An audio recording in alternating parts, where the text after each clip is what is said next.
Mum never liked grocery shopping on Tuesdays. The store was always crowded with people stocking up after Monday's deliveries, and parking was impossible. But here she was, loading bags of groceries into the back of her silver Honda Civic, while juggling her phone and keys. The afternoon sun felt warm on her shoulders as she tucked a strand of auburn hair behind her ear and started the engine. Sarah had noticed the taillight issue 3 days ago when Dad mentioned it casually over coffee. One of those things that wasn't urgent, but needed fixing. She'd made a mental note to call the mechanic this week, maybe schedule it for Friday when she had more time. The light still worked, just flickered a bit. Nothing dangerous, nothing that couldn't wait a few more days. The radio played softly as she drove through the familiar streets of Millfield, a town small enough that everyone knew everyone else's business. She waved at Mrs. Patterson watering her garden and slowed down near the elementary school where children were playing outside. 23 years she'd lived here, and these streets still felt like home in a way that made her smile. The flash of red and blue in her rearview mirror caught her completely off guard.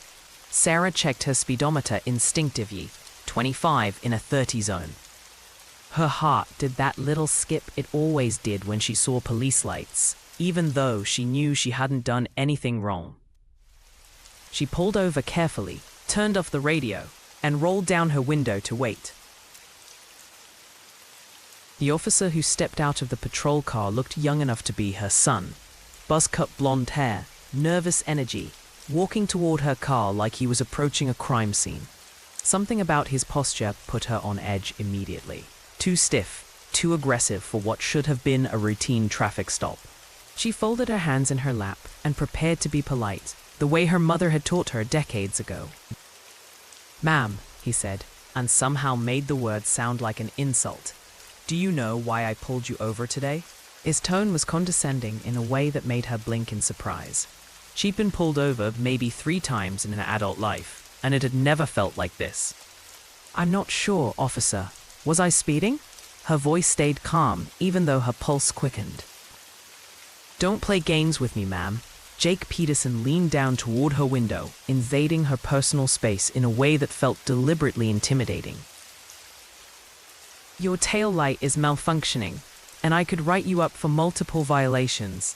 Unsafe vehicle operation, failure to maintain equipment." Sarah nodded politely, keeping her hands visible on the steering wheel. "I understand. I was planning to get it fixed this week." "Planning doesn't cut it, ma'am. The law is the law." His voice was getting louder, more aggressive, like he was trying to provoke a reaction.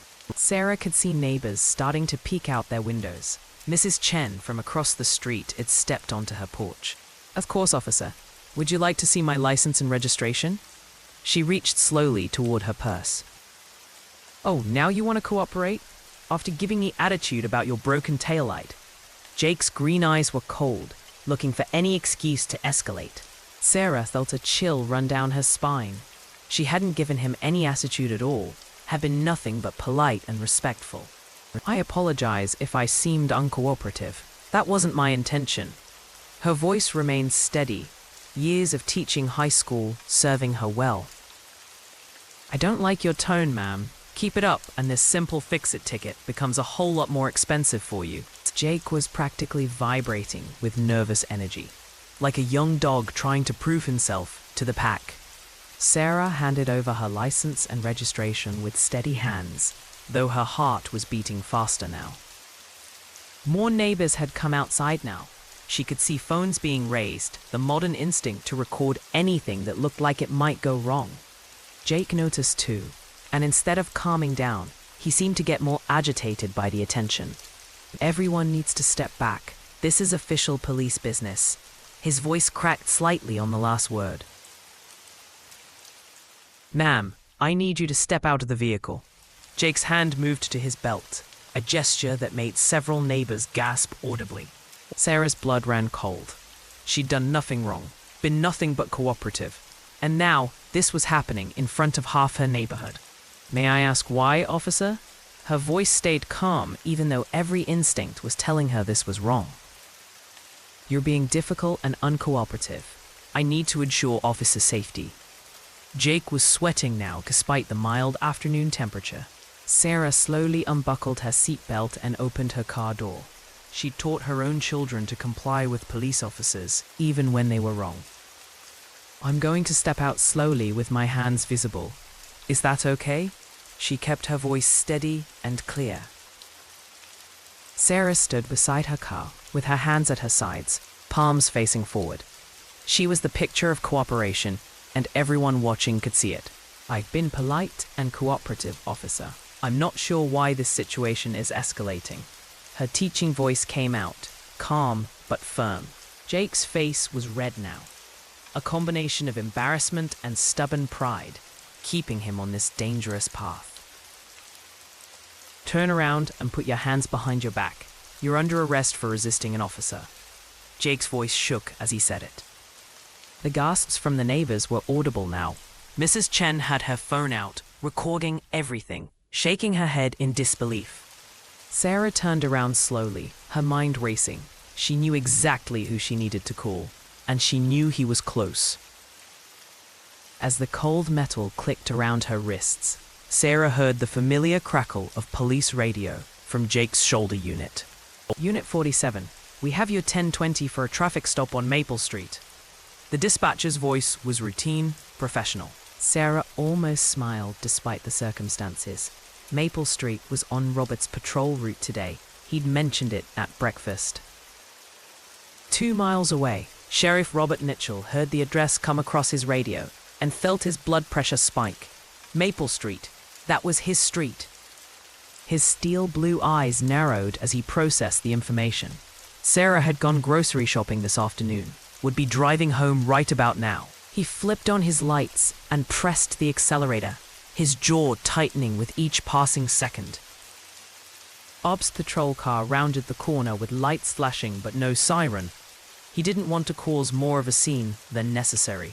The first thing he saw was his wife in handcuffs beside her car, surrounded by neighbors with phones raised. The second thing he saw was a young officer he barely recognized, someone who clearly had no idea what he'd just done. Bob parked his car and stepped out slowly, his experienced eyes taking in every detail of the scene before him. Sarah caught his eye and gave him the smallest nod. She was okay.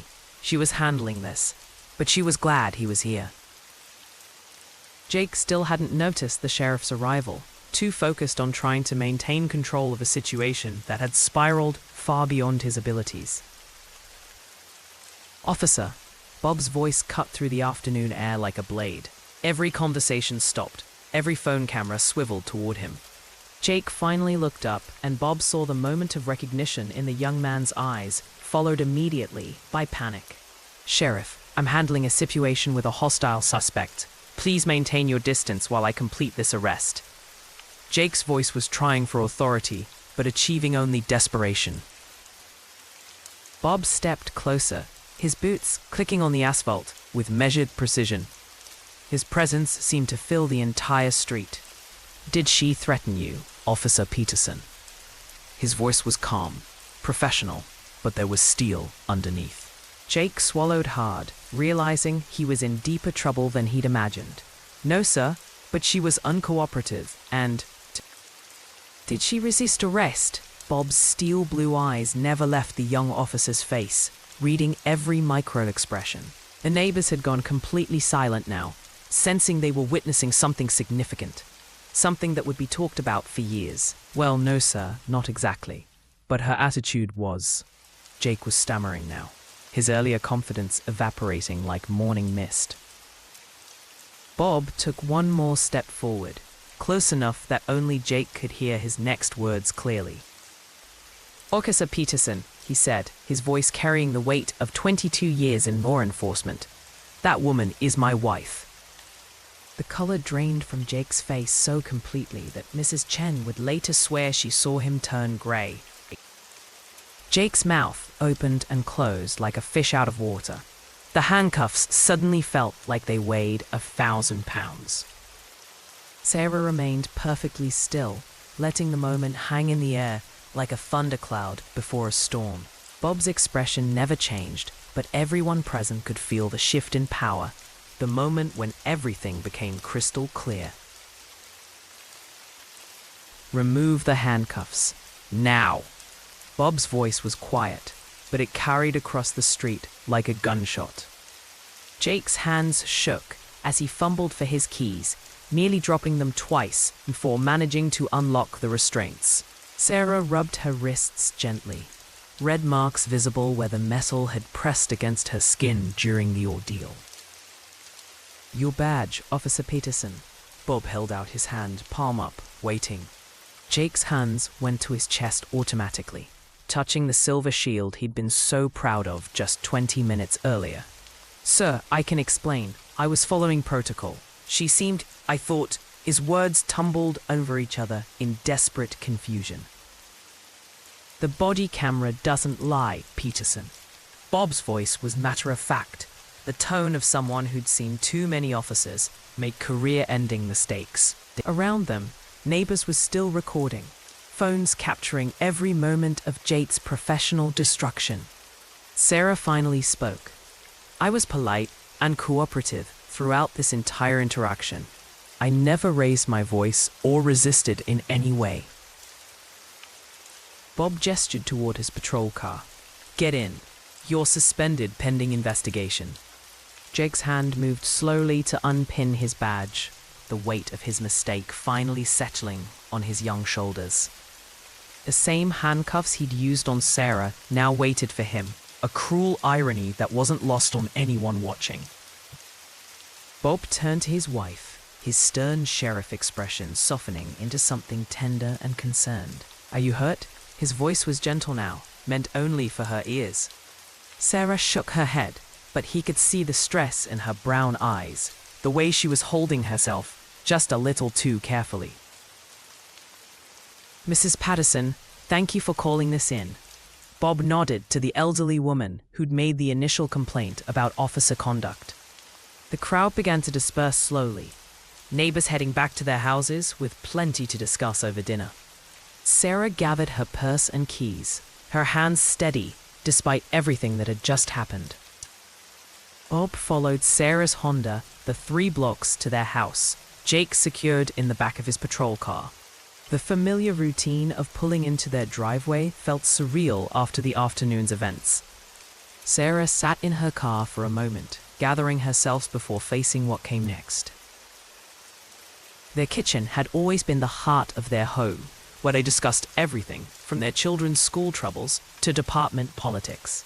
Now Sarah sat at the familiar table while Bob made coffee, both of them processing what had just happened. "He was so young," Sarah said finally. "Younger than our Tommy." Bob's phone was already buzzing with calls from the department, from the mayor, from reporters who'd somehow gotten wind of the story. "The body camera footage will be reviewed by Internal Affairs. This isn't about us, Sarah. It's about proper police procedure." Sarah nodded, understanding the bigger picture even as she rubbed the fading marks on her wrists. By evening, the video had exploded across social media. #ComposedWoman was trending, with thousands of comments praising Sarah's grace under pressure. The footage showed everything: her politeness, Jake's aggression, the unnecessary escalation, the dramatic arrival of the sheriff. Sarah watched her phone buzz with interview requests and shook her head. She'd never wanted to be famous.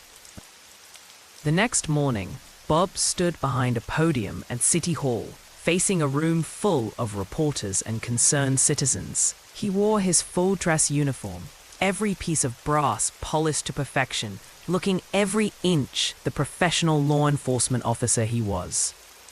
Yesterday's incident represents a failure of training, not policy. We will address it accordingly. Law enforcement exists to serve and protect the public, not to intimidate or harass innocent citizens. Bob's voice carried clearly through the room. He never mentioned Jake by name, never made it personal, keeping the focus on systemic issues rather than individual failures. "My wife's experience yesterday could have happened to anyone. That's what makes it unacceptable." "Sheriff Mitchell, how do you respond to claims that you used your position to protect your family?" The reporter's question was pointed, designed to create controversy. Bob's steel blue eyes met the camera directly. I responded as any law enforcement officer should when witnessing police misconduct. The badge doesn't give us the right to abuse our authority. It gives us the responsibility to use it wisely. That evening, Sarah finally let herself feel the full impact of what had happened. The stress, the fear, the humiliation of being handcuffed in front of her neighbors. Bob found her crying quietly in their bedroom, shoulders shaking with released tension. He sat beside her on their bed and pulled her into his arms, letting her process everything she'd held inside. "I'm proud of how you handled yourself," Bob whispered into her hair. "You showed more professionalism than a sworn officer." Sarah leaned into his warmth, grateful for his strength and steady presence. "I kept thinking about what we taught the kids. Stay calm, be respectful, don't give them an excuse." The video had sparked conversations about police training, about the militarization of routine traffic stops, about the importance of de-escalation. Sarah found herself reluctantly becoming a symbol of grace under pressure, a role she'd never asked for, but was handling with typical dignity. Letters of support arrived from across the country, from people who'd had similar experiences without such fortunate outcomes. Bob used the incident as a catalyst for comprehensive training reforms within his department. New protocols for traffic stops, mandatory de-escalation training, and regular reviews of body camera footage became standard procedure. Jake Peterson's termination sent a clear message that badge or no badge, everyone was accountable for their actions. Millfield rallied around Sarah in a way that both overwhelmed and touched her deeply. Mrs. Chen organized a neighborhood potluck dinner. Mrs. Patterson started a petition for police reform. Everyone wanted to show their support. The small town that Sarah had called home for over 2 decades proved that it truly was her community. Weeks passed before Sarah felt completely comfortable during routine activities like grocery shopping or driving through town. The trauma of that afternoon had been real, even if she'd handled it with remarkable composure. Bob made sure she had space to process and heal while also dealing with the ongoing investigation and media attention. "Power corrupts, but it doesn't have to," Bob told the new recruit class during their first week of training. "Every interaction you have with the public is an opportunity to build trust or destroy it. Choose wisely." Sarah had agreed to speak to the class as well, sharing her perspective from the other side of the badge. Months later, life had settled back into familiar rhythms. Sarah returned to her teaching job, where students treated her like a minor celebrity. Bob continued his work as sheriff, now with the added responsibility of being the face of police reform in their county. The incident had changed them both, but in ways that made them stronger and more committed to justice.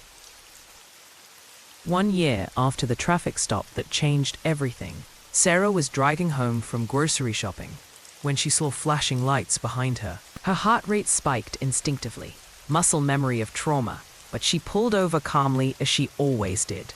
The officer who approached her window was professional, courteous, and properly trained. The difference was remarkable. "Mrs. Mitchell, I just wanted to thank you." The young officer's voice was respectful, sincere. "I'm Officer Rodriguez. I watched your video during my training, and it changed how I approach every traffic stop." Sarah smiled genuinely for the first time during a police interaction since that day. "That means more to me than you know." The video of Sarah's traffic stop had become mandatory viewing in police academies across the state. Her calm dignity in the face of abuse had taught more officers about proper conduct than any manual or regulation ever could. Jake Peterson, meanwhile, had found work in private security, hopefully having learned valuable lessons about respect and authority. That evening, Sarah and Bob sat on their back porch, watching the sunset paint the sky in brilliant oranges and purples.